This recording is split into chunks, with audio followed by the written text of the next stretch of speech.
On the morning of September 11, 2001, 19 men armed with box cutters, directed by a man on dialysis in a cave fortress halfway around the world using a satellite phone and a laptop, directed the most sophisticated penetration of the most heavily defended airspace in the world, overpowering the passengers and the military combat-trained pilots on 4 commercial aircraft before flying those planes wildly off course for over an hour without being molested by a single fighter interceptor.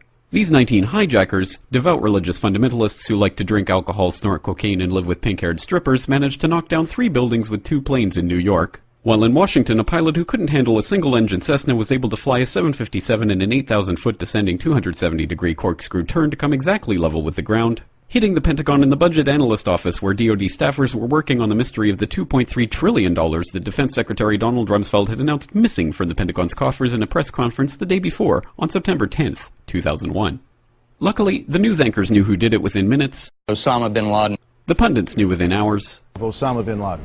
The administration knew within the day. Terrorists who committed these acts and those who harbor them. And the evidence literally fell into the FBI's lap. That a hijacker's passport was found blocks from the World Trade Center crash site, if you can believe that.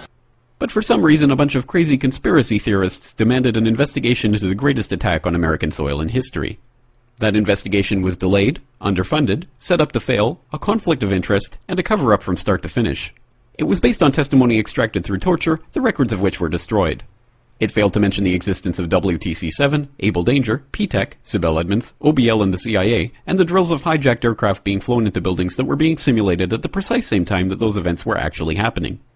It was lied to by the Pentagon, the CIA, the Bush administration, and as for Bush and Cheney, well, no one knows what they told it because they testified in secret, off the record, not under oath, and behind closed doors.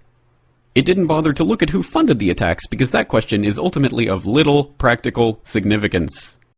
Still, the 9/11 Commission did brilliantly answering all of the questions the public had, except most of the victims' family members' questions, and pinned blame on all the people responsible, although no one so much as lost their job, determining the attacks were failure of imagination. Because Nobody in our government, at least, and I don't think the prior government that could envision flying airplanes into buildings.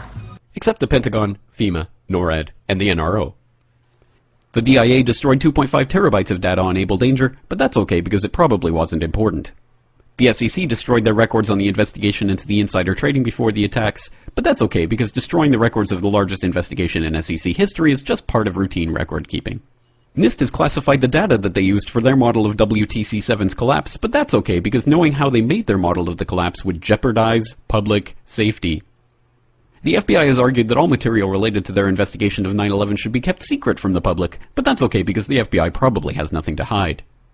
This man never existed, nor is anything he had to say worthy of your attention, and if you say otherwise, you are a paranoid conspiracy theorist and deserve to be shunned by all of humanity.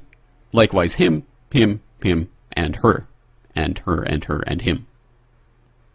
Osama bin Laden lived in a cave fortress in the hills of Afghanistan, but somehow got away. Then he was hiding out in Tora Bora, but somehow got away. Then he lived in Abbottabad for years, taunting the most comprehensive intelligence dragnet employing the most sophisticated technology in the history of the world for a decade, releasing video after video with complete impunity and getting younger and younger as he did so, before finally being found in a daring SEAL team raid which wasn't recorded on video, in which he didn't resist or use his wife as a human shield, and in which these crack special forces operatives panicked and killed this unarmed man, supposedly the best source of intelligence about those dastardly terrorists on the entire planet. Then they dumped his body in the ocean before telling anyone about it. Then a couple dozen of that team's members died in a helicopter crash in Afghanistan. This is the story of 9/11, brought to you by the media which told you the hard truths about his head could be seen to move violently forward. And they took the babies out of the incubators. And mobile production facilities. And the rescue of Jessica Lynch. If you have any questions about this story, you are a batshit paranoid tinfoil dog-abusing baby hater and will be reviled by everyone. If you love your country and or freedom, happiness, rainbows, rock and roll, puppy dogs, apple pie, and your grandma, you will never ever express doubts about any part of this story to anyone. Ever. This has been a public service announcement by the Friends of the FBI, CIA, NSA, DIA, SEC, MSM, White House, NIST, and the 9/11 Commission. Because ignorance is strength.